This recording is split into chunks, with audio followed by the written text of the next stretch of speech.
Olá, Expressões em Foco está no ar, no seu 6º episódio. O Expressões em Foco, que é um programa, um podcast onde fala de comportamento humano, que fala de pessoas, que fala dos problemas, das situações, daquilo que acontece com as pessoas, de como elas se comportam. Sempre trazendo um especialista, sempre trazendo alguém que possa contribuir, que contribui com o seu trabalho. E aproveitando para agradecer os nossos patrocinadores, Cambirela Imóveis, 41 anos no mercado, vendendo, alugando, precisa comprar, vender, alugar, procura Cambirela Imóveis. Odonto Zunino, uma clínica fantástica, que há mais de 23 anos aqui em São José, vem atendendo a grande Florianópolis. E a Resiliente Terapias e Fisioterapias, da nossa querida Bárbara, uma clínica fantástica. E hoje eu tenho aqui comigo uma pessoa muito especial que eu conheci há pouco tempo e vou aproveitar hoje para conhecê-la um pouquinho mais. Minha amiga terapeuta, Adriele. Como é que tá, Adriele? Tudo bem? Tudo bem, é um prazer estar aqui com você e eu também quero te conhecer um pouco mais. Vamos aproveitar hoje. Adriele, quem é a Adriele? Então, a Adriele Eloá, ela é uma mulher com muitas histórias, com muitas dores, com muitas vitórias.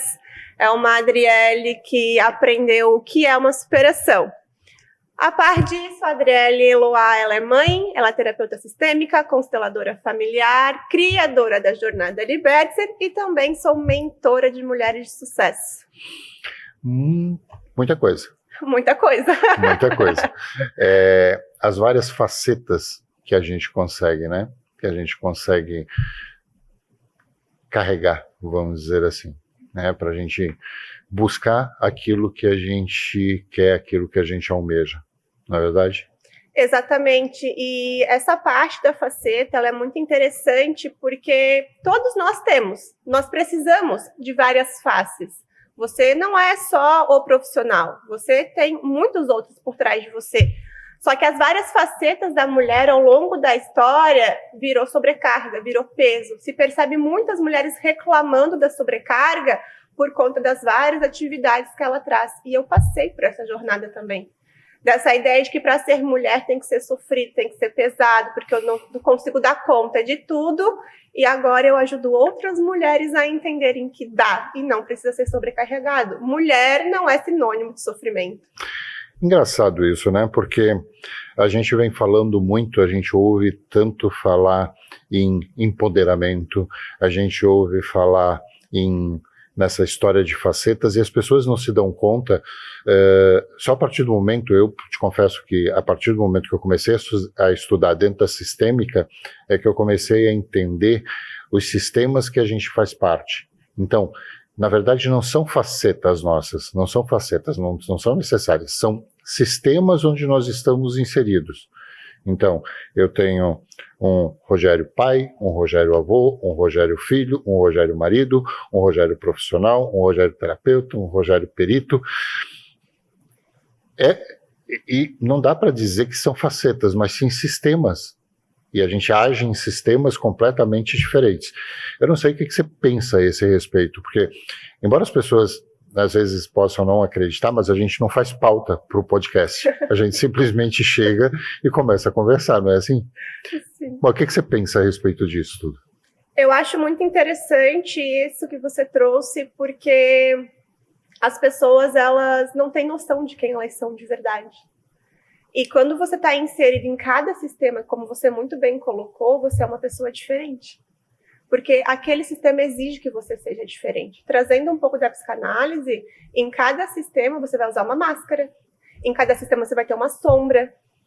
Então, quando você não se conhece, você nem se percebe que em cada núcleo que você está inserido, você age de uma maneira diferente. Então, a mulher dentro de casa, ela é uma coisa. A mulher na rua com as amigas, ela é outra. Ela não percebe o quanto ela exige dela mesma. E quanto menos ela se conhece, mais ela se perde em cada sistema. Porque para manter o meu relacionamento, eu preciso agir desta forma.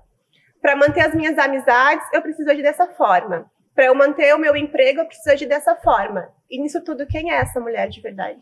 E aí vem uma questão que as pessoas colocam, poxa, mas com os teus amigos tu é de uma forma, com os teus familiares tu é de outra, são máscaras, tu usa máscaras e não. E as pessoas não conseguem entender que são máscaras necessárias, são máscaras sociais. Porque a partir do momento, e isso se ouve muito de casais mais novos, porque antes de ter o bebê, minha mulher era diferente, meu marido era diferente. A situação é diferente. Você precisa, num momento, ser mãe, no outro momento você precisa ser mulher, no outro momento você precisa ser... assim como o homem também. Porque se fala muito isso da mulher, mas existe o outro lado que a gente não fala, não é verdade? E aí, quando você começa a entender isso, você fica naquela, poxa vida, mas sempre foi assim e eu nunca percebi, ou o que acontece? Nossa, perfeito que você trouxe. E aí eu quero conversar com as mulheres aqui agora. Mulher, você não vai ser a mesma depois que você engravida. Não tem como. Para de tentar. Porque é justamente isso. Quando você se torna mãe, você se torna uma pessoa diferente. Consequentemente, o seu marido também precisa se tornar uma pessoa diferente. Da mesma forma que essa mulher tem os seus desafios para ser essa pessoa diferente, o homem também vai ter. Só que, de novo, criou-se essa história que para a mulher dar conta de tudo, ela precisa se sobrecarregar, precisa ser difícil. Então, a partir do momento que ela se torna mãe, já vem aquela mochilinha de que eu vou sofrer, vai ser pesado, eu vou ter que me deixar de lado, etc, etc, etc. Claro, a gente sabe que tem aqueles homens que depois que o filho nasce, o homem simplesmente esquece da família e continua vivendo como se fosse solteiro sem filho. Não é sobre isso que eu estou falando. Eu estou falando sobre aquelas pessoas que estão em conjunto naquilo, mas cada um está aprendendo. E cada um vai passar por um processo diferente. Então, a mulher sofre e exige que o marido não sofra e que esteja bem para estar ali com ela. O homem está tendo dificuldade para assumir aquela família e exige da mulher que não esteja descabelada em casa, que não esteja mal-humorada, que a casa esteja sempre limpa. Então, falta um pouco dessa compreensão do processo de cada um. E aí vem de novo para as máscaras. Porque daí essa mulher, ela precisa colocar uma máscara de que está feliz na maternidade, que não está cansada, que não está sobrecarregada. Por quê? Porque se ela falar, meu Deus, a maternidade está me matando, eu não aguento mais essa criança chorando, a sociedade cai em cima dela. Porque confunde-se a exaustão da maternidade com não amar o filho. Então, essa mulher veste essa máscara. Então, tem máscaras sociais necessárias para que você não se torne uma pessoa extremamente insuportável de conviver, mas tem aquelas máscaras que a gente coloca para esconder as nossas dores. Uma porque a gente não quer enfrentar essas dores, outra porque a sociedade vai te julgar e você não está pronta para o julgamento da sociedade, que também tem isso. Não é só a sociedade te julgando, é você que não tem uma capacidade de lidar com os julgamentos também. Mas eu acho que tem uma questão aí que ela vem anterior a isso. Porque, veja bem, o que é um casamento? É a junção de duas pessoas que vêm de círculos vamos falar de sistema, vêm de sistemas diferentes. Então você foi criada dentro de um sistema por um pai e uma mãe que foram mais ou menos rígidos. O sujeito do outro lado, ele vem de um sistema onde os pais tinham os seus costumes. Então você tem os seus costumes, as coisas que você aprendeu com a sua família de origem numa ponta e a outra pessoa vem aqui. Ok, passam a conviver juntos.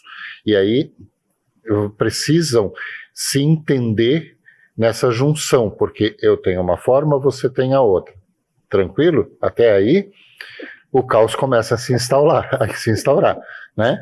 Os primeiros 6 meses é uma maravilha, a partir do 7º mês aquela questão, a forma de você comer começa a incomodar o outro, a forma que você toma banho, o tempo que você leva para tomar banho, o tempo que você passa para fazer isso, a atenção com seus amigos, a atenção com as coisas, começa a acontecer aquelas primeiras desavenças.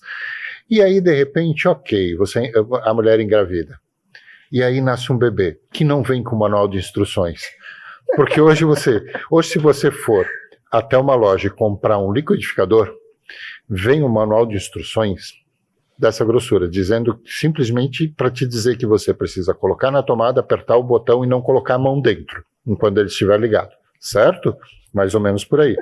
E aí nasce uma criança que é um outro ser que vem para um mundo onde ele passa 9 meses totalmente enclausurado, confortável ou menos confortável, dependendo da gravidez, essa coisa toda, mas onde ele tem atenção, né, por 9 meses, que aquela atenção é só dele, e chega para o mundo, não entendendo nada, não enxergando direito, ouvindo muito pouco, ou não, com audição bastante elevada, com um grau de audição bastante elevado, mas não enxergando muito. Ele começa a enxergar bem a partir de alguns dias e tal. Bom, não vamos entrar nisso. Mas a questão é, não vem com manual de instruções. E pega 2 pessoas onde vão ter 2 famílias dando opinião a respeito de como criar isso. Você percebe o caos que é isso? Como é que não vai enlouquecer? Como é que um casal não vai enlouquecer? Me conta. Não, isso que você contou é ótimo, porque aqui é o grande problema de talvez 98% dos relacionamentos. Porque primeiro começa com isso que você trouxe, né? São 2 sistemas diferentes. A mulher veio com um tipo de cultura, o homem veio com outro tipo de cultura. O que acontece? Um fica tentando mostrar para o outro que o jeito da família era o mais certo. O meu jeito é o certo. Exato. E aí a briga já começa aqui. Porque não, o certo é assim, não é do seu jeito. Aí o outro vai tentar defender o jeito da família dele. Ao invés de se entenderem e verem o que é melhor para os 2 e criarem um terceiro jeito, fica tentando enfiar o jeito certo do outro. E aí não se entendem. E aí as crenças limitantes ficam limitando o tempo inteiro. Por que não? Porque, olha, você acredita nisso, não é assim que funciona. Meu pai disse que dinheiro não cresce em árvore. Minha mãe disse que para ganhar dinheiro a gente precisa suar muito, a gente precisa trabalhar. Perfeito. Aí quem ganha no grito acaba trazendo os padrões familiares do teu sistema familiar e vai mais uma família vivenciar a mesma coisa. Porque quando vem 2 sistemas diferentes e eles conseguem se complementar e criar uma nova forma de viver, é onde se quebra os padrões, é onde se cria uma nova realidade. Mas as pessoas não querem aprender. As pessoas querem só colocar as certezas delas no outro. E aí entra essa questão da maternidade. Porque por que é tão difícil? Primeiro porque muda muito a realidade de ambos. E é como você falou, essa criança não vem com uma nova instrução. Ela vai chorar e você não vai saber o porquê que ela está chorando. Você vai ter que descobrir. Mas qual pessoa está disposta a aprender com a maternidade? Porque sim, tem um jeito em que você cria o seu filho, que os primeiros dias é o terror. Aquela criança chora o tempo todo, é um desespero para dar banho, é um desespero para trocar. Mas na internet tem, de graça, como dar banho no seu filho recém-nascido, porque ele se sinta seguro e durma ao invés de chorar. Não, mas aí vem a sua mãe e diz assim, ó, porque com você eu fazia assim, eu dava banho assim. Aí vem a mãe do sujeito e diz assim, não, mas do meu jeito a criança... Não, a água tem que ser mais quente, a água tem que ser mais fria, tem que segurar aqui, tem que segurar ali.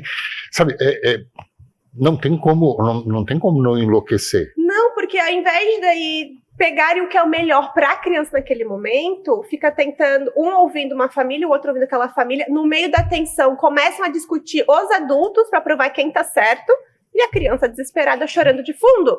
Então, não, ninguém consegue ficar sem enlouquecer, nenhum relacionamento aguenta, as mulheres surtam, os homens cansam, porque querendo ou não, historicamente falando, já é mais difícil para o homem participar da paternidade. Então, no meio desse caos, já fica até mais confortável para ele abandonar.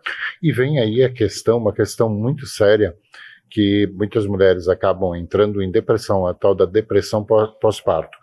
Eu não sei o que você pensa a respeito da depressão. Eu ouvi uma teoria alguns anos atrás, que eu acho ela muito sólida e que eu gosto muito dela, que é depressão é excesso de pressão. É como se o primeiro problema que você tem com uma criança, porque vamos lá, os problemas que uma mulher tem com uma criança, primeiro, ela tem a dor do parto.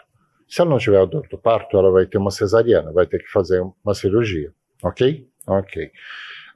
Segundo ponto, é uma criança, ela tem a questão da separação, quer queira, quer não queira, o corpo dela sente que uma parte do corpo dela foi retirada. O que aquela criança está dentro do corpo dela, uma parte do corpo dela foi retirada.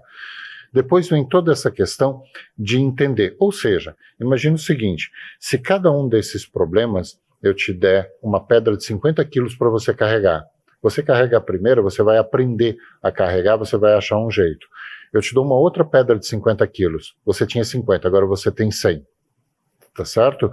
Chega o momento em que uma pedra de 100 gramas faz com que você caia, faz com que você dobre os joelhos. E aí é aquela questão, entra a depressão. E a depressão é excesso de pressão. No meu entendimento, é exatamente isso. Eu tive uma cliente que, num espaço de 3 anos, ela perdeu a mãe, a irmã, o cunhado, uma tia que era madrinha dela e o cachorro dela, por último. Então ela passou pelas primeiras 4 perdas, sofrendo. Quando morreu o cachorro dela, ela entrou em depressão. Sabe porque as pessoas diziam, nossa, ela tinha mais amor pelo cachorro que pelas outras pessoas. Entende? E ela veio me procurando, ela dizendo assim, Rogério, as pessoas não entendem aquilo que eu estou passando. Elas não conseguem entender aquilo que eu estou passando, porque não é a perda do meu cachorro. Foi a minha mãe, foi minha irmã, foi meu cunhado, foi minha tia que era minha madrinha. Poxa, foi tanta gente que eu gostava, de repente o meu cachorro. Então eu não aguento mais. Ela tá num ponto, assim, quando ela chegou para mim, foi uma amiga dela que a indicou, e quando ela veio para mim, ela dizia assim, as pessoas não conseguem entender isso. Então, aí você entra com todo o tratamento, com todo o trabalho, que é uma outra situação. Mas, voltando para onde a gente estava, da questão da depressão pós-parto, é isso que causa. É uma quantidade de coisas absurda. E do outro lado, você tem um cara desesperado que não sabe o que faz, se acode a mulher, se acode a criança, se ouve a mãe, se briga com a sogra, se briga no trabalho, e aí vem toda aquela questão profissional. Poxa vida, porque até aqui eu tinha um orçamento para uma família, agora tem uma criança, e criança a gente sabe que quando nasce, além de todo o custo de fralda, remédios e isso tudo, de vez em quando tem alguns percalços, não é? Nossa, você trouxe muita informação importante. Eu fiquei aqui olhando você falando assim, nossa, realmente, o que ele tá falando. Porque, primeiro, as pessoas não entendem o sofrimento das outras e elas nem se esforçam para entender. Elas querem julgar. Elas não conseguem nem entender o que elas mesmas sentem. A maioria das pessoas fogem da sua dor. Por isso que é tão difícil entender a dor do outro. Aí, ao invés de tentar se esforçar, elas julgam. Que é o caso dessa tua cliente. E a depressão pós-parto, ela é muito parecida, porque eu trabalho muito, chega muita mulher com depressão pós-parto, e o primeiro pensamento dela, a primeira frase que ela me fala é, mas eu amo muito meu filho. Por quê? Porque depressão pós-parto virou sinônimo de não amar a criança. Mas a maternidade, ela faz a gente ter contato com dores que antes a gente não acessava. Por isso que a depressão pós-parto, ela é muito forte. Você vai passando por dinâmicas e você vai acumulando aquela dor, que é o excesso de pressão que você falou. Sim, exato. Vai acumulando. O período da gravidez e o nascimento da criança, ela faz a mulher acessar essas dores. Então, se essa mulher acumulou muita dor, a depressão pós-parto vai vir. Com forma de, você está vendo tudo isso que você está sentindo agora, já existia. E muitas mulheres não entendem. Elas acreditam que a depressão pós-parto é por conta do parto.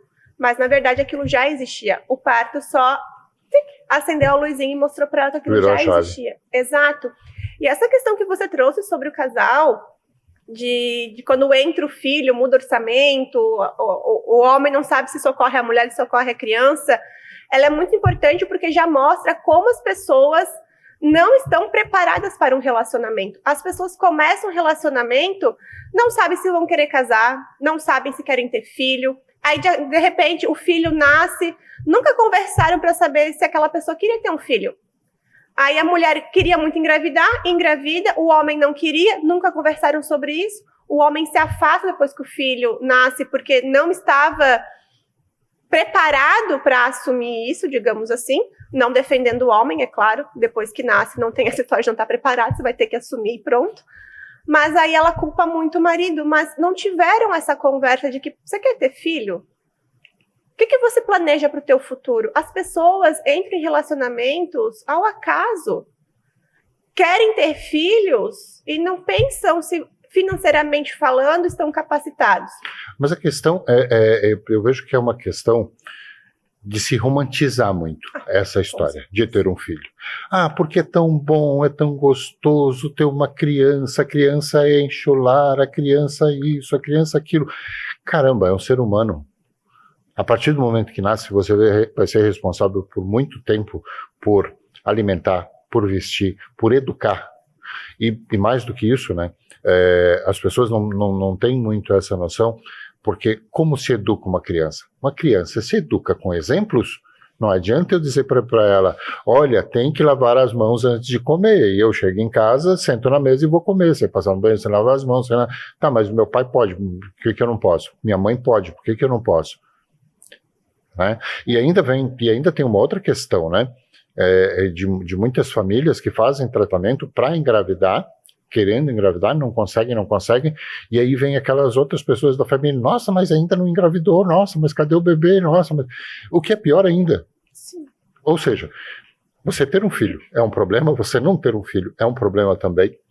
Os relacionamentos acabam sendo uma coisa que precisa de uma junção, precisa de uma conversa, mas que não se tem. Não tem. E todo relacionamento precisa de comunicação. As pessoas confundem conversa com comunicação. São coisas diferentes. Mas antes de eu falar sobre isso, você trouxe um ponto assim que é sensacional.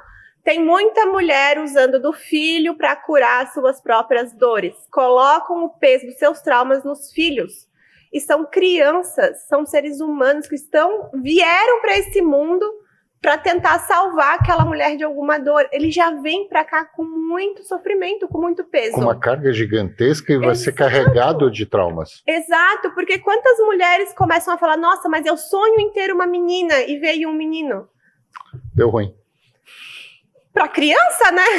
Pra criança. Por que ela sonha em ter uma menina? Porque ela vai espelhar ela, criança, naquela menina. Quantas mulheres já atendi que eu olhava pra criança, filha dela, e era a cópia, o mesmo corte de cabelo que ela tinha quando era criança, a mesma vestimenta. Então, assim, ó, as mulheres, elas usam muito do sonho da maternidade, como você bem trouxe, bem romantizado, para poder curar suas dores. Porque eu quero ter uma família. Eu quero ter mais de um filho porque eu fui muito sozinha na minha infância. Então, olha só, essas crianças, elas já vêm com muito peso. E a mulher depois não entende por que a maternidade está pesada. Ela já trouxe esses filhos com peso para cá. Ela já arrumou o peso antes. Deixa eu te questionar numa coisa. Muito em moda, de alguns anos para cá. Eu já ouvi falar bem, já ouvi falar mal e tenho a minha opinião, mas eu quero a tua opinião. Chá de revelação. Para mim, sinceramente, vou te dar a minha opinião. Eu acredito e eu aprendi que um bebê no ventre, a partir do momento da concepção, tudo que a mãe passa, ele sente. Ele tem sentimento. Ele sente absolutamente tudo. Né? Cada susto, cada gosto, cada lágrima, cada sorriso, ele vai sentir. Ele sente isso. E aí, chá de revelação. É menino, é menina, é menina, é menina. A minha opinião, depende. Primeiro, eu acho bonito quando o casal, ele tá ali para a surpresa. O que vamos receber? É um menino, ótimo. É uma menina, ótimo também. Então, esta parte eu acho muito bonito. Só que, na maioria das vezes, é desastroso. Por quê? Porque a mãe queria uma menina, o pai queria um menino. E aí, se é uma menina, o pai, baixo nível. Já vi vários vídeos do pai chutando decoração. Aí, se é um menino, a mãe chora. Às vezes, é o menino que o homem gostaria, e aí a sogra aparece e agarra o marido e não deixa o casal comemorar. Então, assim, são várias dinâmicas por trás disso. Então, se você não está preparado para receber aquele ser que vai vir, não faça chá revelação. Ou melhor, nem engravide. Porque você não tem como escolher o que vai vir. E se você está tentando escolher o que vai vir, já mostra o quanto essa pessoa não está preparada. Por que tem que ser exatamente a menina ou exatamente o menino? Sem contar que o chá revelação, na maioria das vezes, não é pela criança, não é pelo casal. É para os outros. É para os amigos. Exatamente. Eu vou te dar um depoimento. A minha filha mais nova faz esse ano 32 anos. Quando a minha mulher estava grávida, a gente sempre imaginou que fosse um menino. E quando ela nasceu e que ela soube que era uma menina, ela disse que ficou meio assim, meu Deus. Sabe? A questão é que hoje eu não poderia ter tido, eu não consigo me imaginar como se tivesse sido um menino. Entende?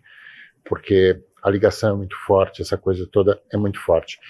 E aí vem aquela questão, você tem uma expectativa, e a questão não foi nem aceitação, porque uma criança quando nasce, alguém que é responsável, vamos dizer assim, os pais são responsáveis, por incrível que pareça, no minuto em que você põe o olho, você dá a vida por aquele ser. E você não tem a mínima ideia do que ele vai fazer. Você não tem a mínima ideia de quantas vezes ele vai te responder, de quantas vezes ele vai te desafiar, de quantas vezes você vai ter que chamar a atenção dele. Você não tem absolutamente nada. Você é mãe, você sabe disso. No momento que você bota o olho na criança, ali naquele momento, a partir daquele momento, eu costumo dizer que a gente assina uma nota promissória quando eles nascem e a gente não termina de pagar ela nunca. Não é assim? É isso. Sim. Porque, então, eu sou um crítico e digo mesmo, eu não tenho por que esconder isso, não gosto, não acho bacana. Porque, imagina, aquele serzinho está ali dentro, ele ainda não tem a noção de absolutamente nada, de ser uma menina. Então, se ele nasce, tá esperando um menino, de repente é uma menina, caramba, nasce com frustração? Sim. Vai ter frustração? Sim, vai ter. E é uma frustração intrauterina, ela é muito forte. Ela é muito forte. É um assunto assim que mexe muito comigo, porque é muito injusto com essa criança. Essa criança, ela não tem condições de se defender. E pela minha experiência, trabalhando com mães, sendo filha, sendo mãe, enfim, as pessoas, elas não têm real noção do impacto que elas causam nessas crianças. Elas acham que é criança e tá tudo bem fazer qualquer coisa. E é isso que você está falando, o trauma já acontece dentro do ventre. Porque se aquela mulher sentiu frustração, sentiu tristeza, sentiu raiva, a musculatura dela se contrai toda. O que vai acontecer com aquela criança dentro do útero? Desconforto total. Então, e ele nem sabe o que está acontecendo, ele não sabe nem lidar com aquilo. E simplesmente é uma frustração, porque aquela mulher queria uma menina e nasceu um menino. Então, é muito injusto. E se essa pessoa já está querendo controlar o sexo dessa criança, imagina o que ela não vai querer controlar depois que essa criança nasceu. Então, tem muita mulher que foi o sonho da mãe, e essa mulher está vivenciando exatamente a vida que a mãe gostaria de ter e não pôde. Aquela história da mãe de Miss, né? A história da mãe de Miss. Exatamente. Porque é o sonho da mãe que a filha seja Miss, é o sonho da mãe que ela fosse. E muitas vezes a menina nem quer. E aí começa a participar de concurso de beleza a partir do momento quase quando nasce, né? Ela não faz a mínima ideia do que está acontecendo e está se expondo e tal. É a típica história. Existe uma questão que vem que a gente entra no mundo corporativo um pouco também nessa situação, em que muitas vezes os pais têm herdeiros, mas não têm sucessores para as empresas, e aí são pessoas que têm uma mente um pouquinho mais fechada, vamos dizer assim, que acham que a família que tem que tocar o negócio, porque eu criei, porque meu avô criou, porque eu toquei, então meus filhos precisam criar, e aí tentam criar sucessores que na verdade não existem. Ou seja, você não consegue dar um direcionamento para um ser. Eu aprendi há muito tempo atrás que você tem duas opções na sua vida. Ou você escolhe o teu caminho, ou alguém vai escolher por você. Sim. E normalmente, fala a verdade, Adriele, você tem um filho. Quantos anos? 16. Se você pudesse desenhar a vida dele, a vida para ele, você desenharia o melhor cenário que você possa imaginar, tendo as suas convicções, as suas crenças, aquilo que você acredita que seja o melhor para ele. Mas se você for falar isso para ele, não é nada disso. Você concorda? Sim, porque para ele a vida é outra coisa. Para ele a vida perfeita é outra coisa, o sonho de vida é outra coisa. Eu faria ele seguir as minhas expectativas. É engraçado você trazer o meu filho, porque eu vou contar uma história, não é muito antiga. A gente conversa muito sobre a vida. Eu tento passar muita coisa para ele, tento entender muito ele, porque ser mãe é isso, né? Se você quer ser uma boa mãe, você não tem que ser perfeita, você tem que entender o que o teu filho está precisando e ajudá-lo. E o meu filho estava carregando muito peso de algumas questões. A gente sabe que a gente trabalha com a parte sistêmica que vem bagagens de 3 gerações atrás. E a gente estava conversando muito e ele com aquele peso de expectativa, de decepcionar e tal. E eu falei, filho, se você me decepcionar, você está sendo filho direito. O teu papel como filho é me decepcionar. Ele olhou assim, meu Deus, mãe. Isso não é coisa que a gente ouve por aí. E não é.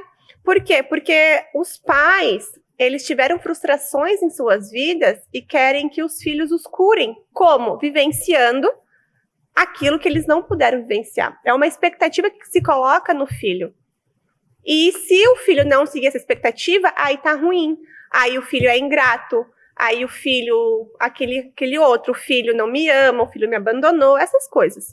E quando o filho decide tomar o rumo da sua vida, ao invés de agradecer que ele encontrou o seu caminho, ele é muito julgado. E aí eu dentro de casa falo para ele, filho, tu tem que me decepcionar, porque é o teu caminho. E de que forma ele vai aprender? Ele vai precisar cometer os erros dele também. Ele vai precisar tropeçar e cair, ele vai precisar sofrer. Até porque se isso não acontecer, se você fechar ele numa redoma agora, mais tarde, quando ele tiver que encarar a vida sozinho, ele não tem estrutura para isso. Não tem. E aí vai precisar buscar droga, vai precisar buscar álcool, vai precisar buscar amizades que na verdade, não seriam as mais aconselháveis. Por quê? Não. Porque não tem estrutura. Perfeito que você trouxe. Porque se entra num vício, se entra no crime, se tá dando trabalho, larga a escola, a culpa é daquele filho, daquele adolescente, daquele adulto. Mas e na fase da infância e adolescência? O que essa família ensinou? Conversaram para entender o que ele estava sentindo? E entenderam quais eram as necessidades dele? Quais foram os exemplos? Quais foram os exemplos? Conversaram sobre drogas? Conversaram sobre DST? Conversaram sobre escolha de gênero? Conversaram sobre homofobia, sobre machismo, violência doméstica?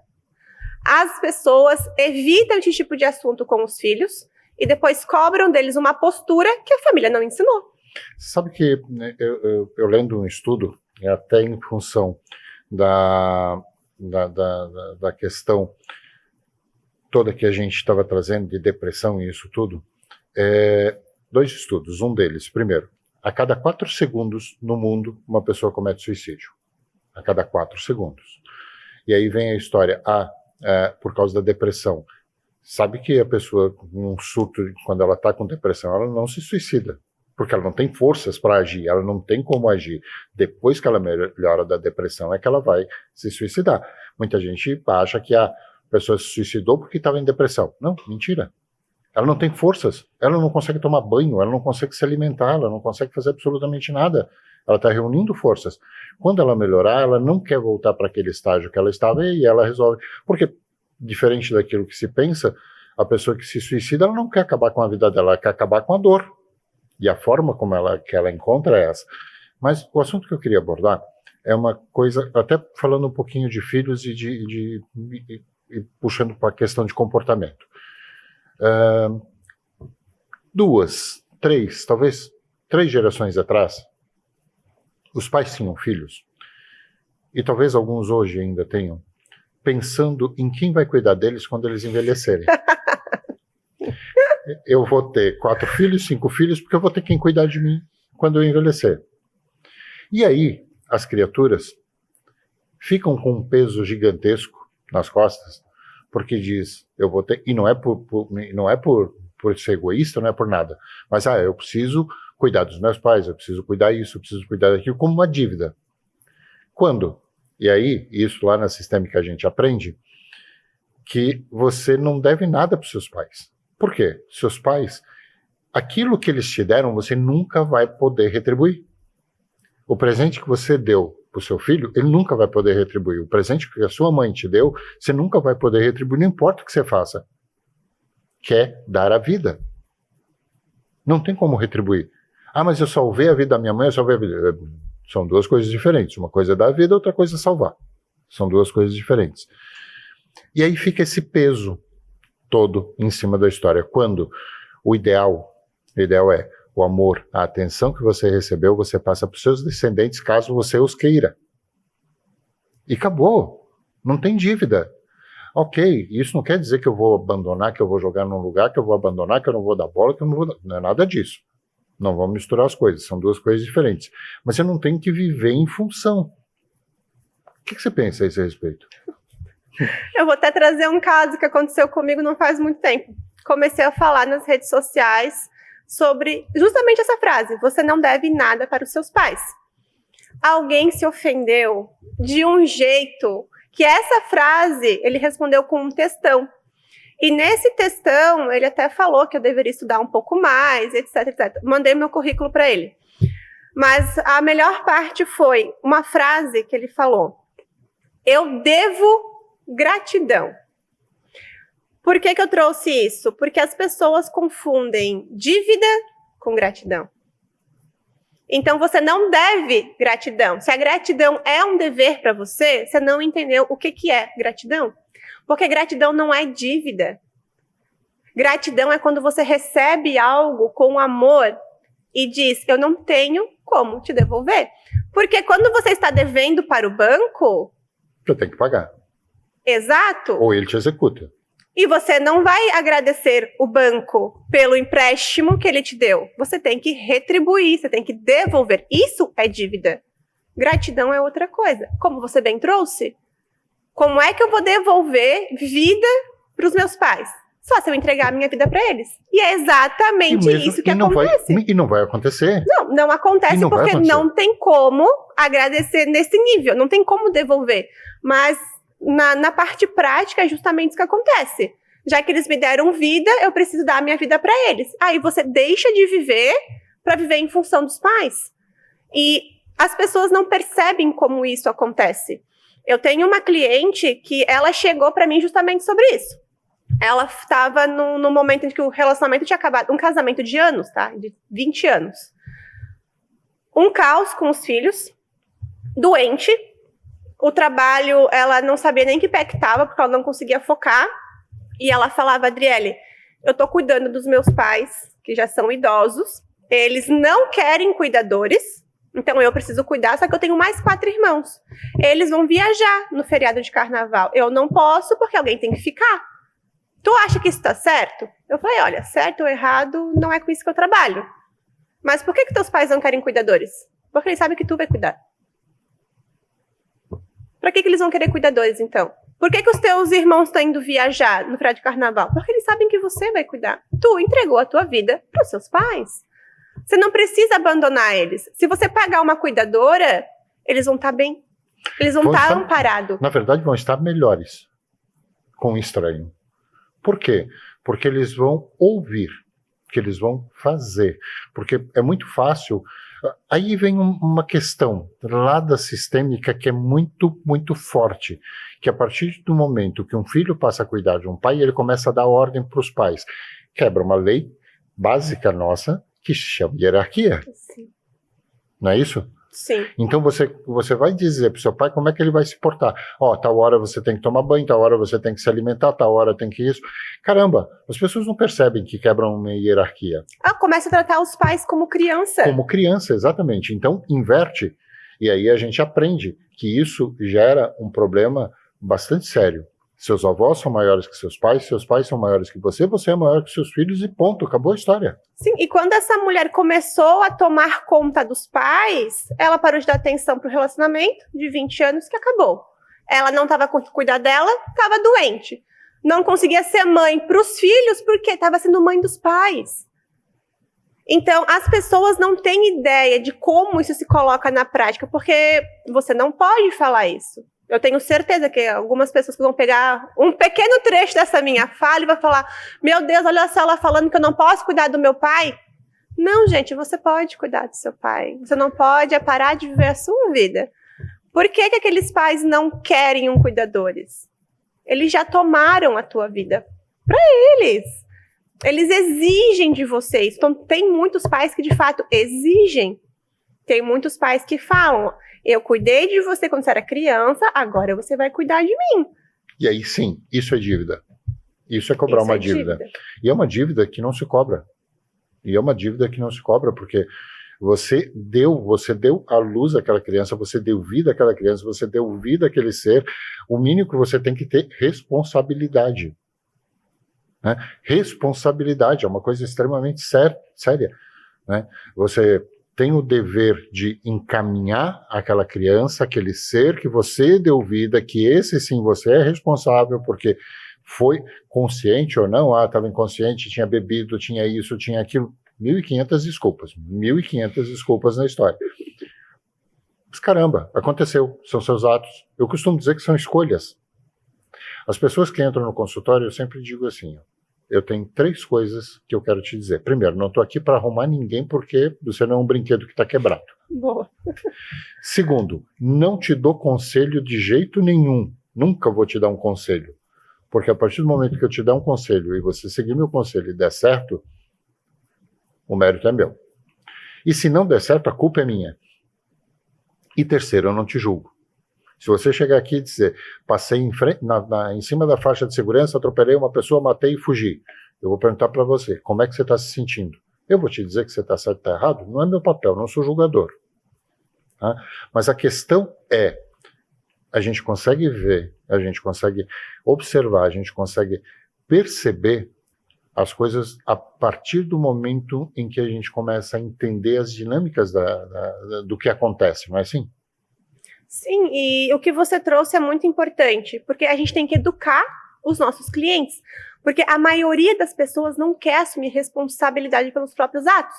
Então, contrata um profissional para aquele profissional falar se estava certo, se o outro é que está errado, o que eu preciso fazer agora, justamente por conta disso. Se der errado, não fui eu, foi meu profissional que não é bom.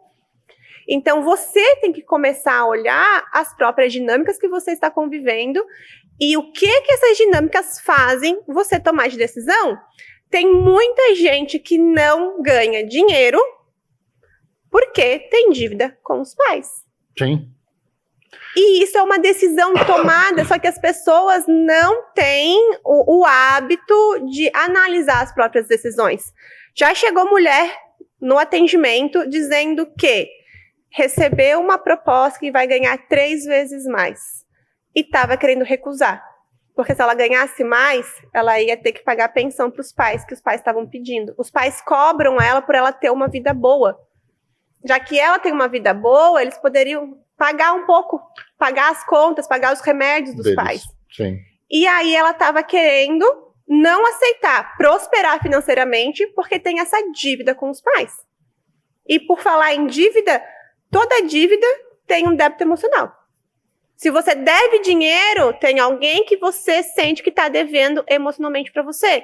Só que as pessoas param para pensar nisso? Não, porque se eu falar que eu sinto raiva do meu pai, eu sinto raiva da minha mãe, eu sinto isso, aquele outro, ela acha que ela é uma pessoa ruim porque os pais são imaculados, não cometeram erro nenhum, não fizeram nada de errado e eu preciso aceitar. Só que uma coisa é você entender que os seus pais deram o que eles tiveram, com o recurso que eles tinham, é uma coisa. Você aceitar que tudo que eles te deram te fez bem e você não tem o direito de falar, meu Deus, como isso me fez mal, é outra coisa. Você não pode fingir que a realidade não existiu. Você tem que entender os seus pais no ponto de que era o que eles tinham. E a questão de fugir da responsabilidade, né? Vamos lá, vou te fazer uma pergunta. No teu consultório, quantos % de pessoas que entram dizendo que elas estão te procurando, mas quem precisa mudar é o companheiro, é a mãe, é o pai, é o filho? Muito, muito, muito, muito. Tem pessoas que entram em contato comigo e falavam, olha, então, na verdade não é pra mim. É que a minha esposa, ela tá passando por um momento muito difícil. ela isso, aquele outro. Eu falava, olha, eu precisaria conversar com ela. Mas e você? Como é que você está lidando com isso tudo também? Nunca mais respondeu. Não. Olha, Adriele, a minha irmã, ela tá com câncer.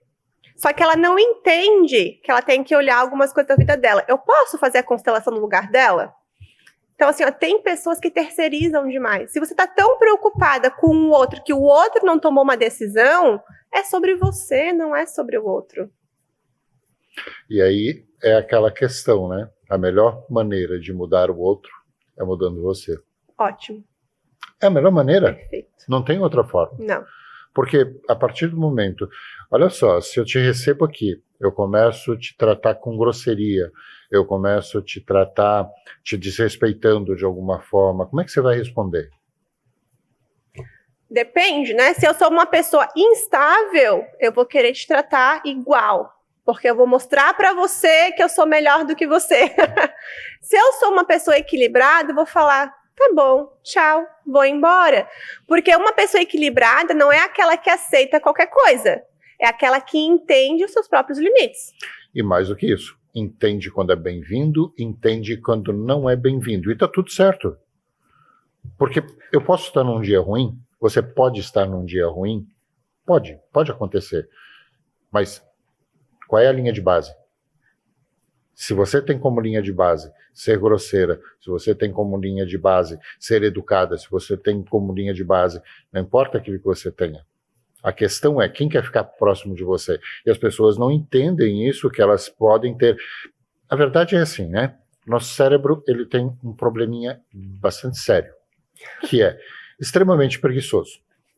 E, na verdade, não é questão que ele seja preguiçoso. É que ele tem a função de distribuir toda a energia durante o dia para todo o nosso corpo. Então, ele precisa fazer essa gestão. O que é mais simples para ele? A zona de conforto. O padrão, né? O padrão. Eu vivo citando esse filme, eu vou pedir comissão a respeito desse filme.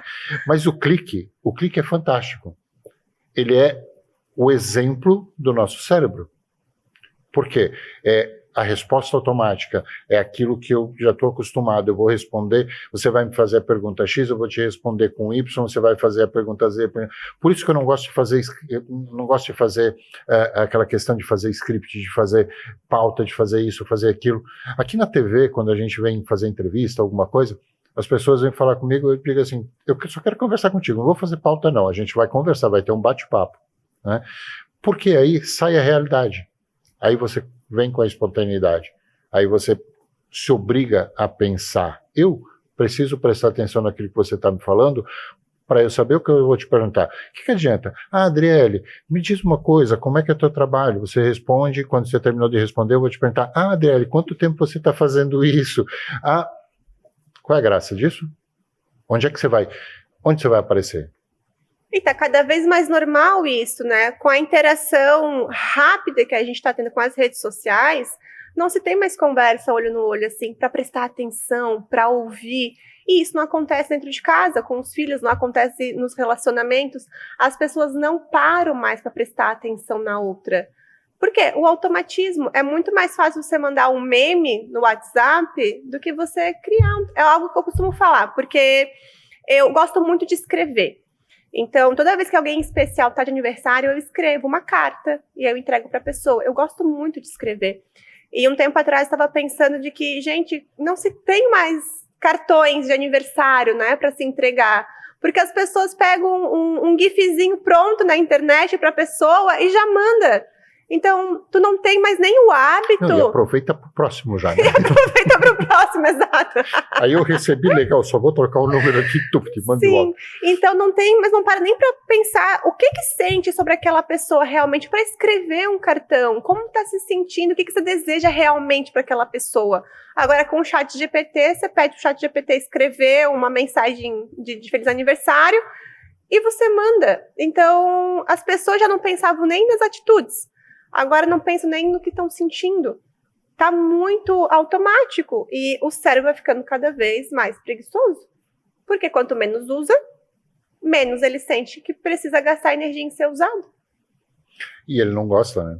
E a verdade é que a automatização, eu entendo que, assim, essas IAs que estão chegando, elas são fantásticas porque elas nos ajudam.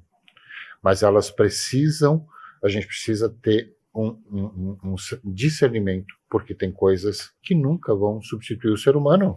Não tem como. Eu vou até te interromper, porque o que eu mais estou vendo na internet hoje é gente publicando dizendo que está fazendo terapia com o ChatGPT. Olha o perigo que é isso. E as pessoas, elas estão tão fora de querer assumir a responsabilidade de resolver a vida, que elas preferem ir no ChatGPT, só ouvir, ou melhor, ler, né? O que querem ler, porque você programa o ChatGPT. Mas você pode ouvir também, né? Ele fala também. Ah, nossa. Ele fala. Então, porque ele é uma programação, então, dependendo do que você escreve, é a resposta dele. Ele vai falar aquilo que você quer ouvir.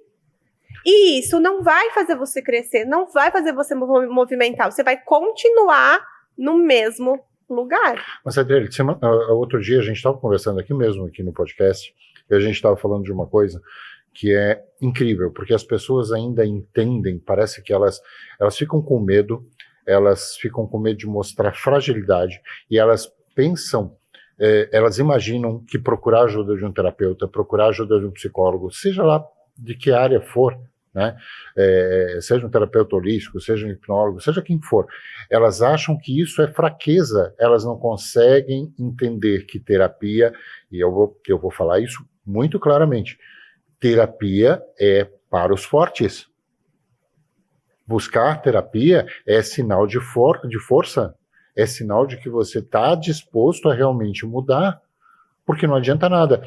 Se eu tenho um relacionamento com você e eu fico reclamando de você reclamando de mim, caramba, se eu aceitar que eu estou tendo esses problemas, se eu procurar um terapeuta, vai ficar mais fácil de eu resolver. Pode dar, porque terapia, vamos ser sinceros, em algum momento ela vai funcionar. Eu costumo dizer para as pessoas que eu atendo o seguinte, se em 10 sessões eu não conseguir não mudar absolutamente nada para você, eu faço mais 10 e não te cobro. Eu vou fazer 10 do meu bolso para você, mas eu vou resolver. Entende? Então, essa questão, eu não sei com você, mas não dá a impressão que as pessoas se sentem fragilizadas, que elas se sentem enfraquecidas quando elas procuram a gente, que elas acham que isso é blá blá blá, isso não funciona, lá no final de semana eu me embebedo, eu tomo meia dúzia de cerveja, está tudo certo. Só toma um remedinho que resolve.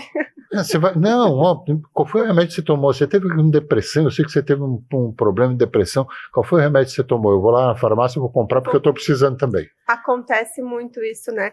Mas isso que você falou, realmente, é visível isso nas pessoas, principalmente nos homens. Os homens são mais resistentes em procurar a terapia. E tem muito essa crença que terapia é para louco, terapia é só para quem tem depressão, só para quem tem síndrome do pânico, ansiedade, esse tipo de coisa. As pessoas não entendem que se elas estão numa vida que está insatisfatória, é porque elas precisam de terapia. Se você está com dificuldade na maternidade, é terapia. Se você está com dificuldade em crescer profissionalmente, é terapia. Se você está com muita dívida e nunca consegue pagar a tua dívida, terapia. Aí ela diz assim, tá, mas eu vou arrumar mais uma dívida agora. Não. Mal sabem elas que é o custo. Eu fiz uma postagem uma vez fazendo um desafio, e dizendo o seguinte, você pode estar sem dinheiro, seu cartão de crédito está estourado, se o teu telefone quebrar hoje... Vai comprar. Amanhã você está com um novo, e não importa de onde. Agora, se você está passando problema em relacionamento, se você não está conseguindo progredir, se você está tendo problemas no teu trabalho, problemas tal, porque você está tomando decisões erradas, o que você vai fazer?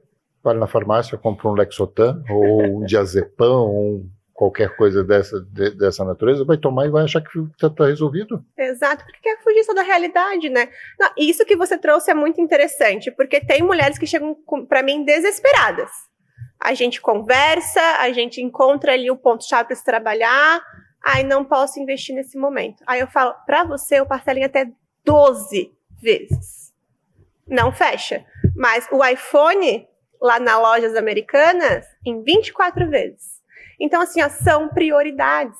E eles não fazem ideia de quantos iPhones eles vão poder comprar se eles resolverem os problemas deles. Ótimo, porque eu tenho um projeto em que eu ajudo mulheres a crescerem profissionalmente. Ok. E muitas delas estão insatisfeitas com a vida financeira, porque profissão e dinheiro andam juntos. E aí elas começam a falar, nossa, mas eu não posso investir nisso agora.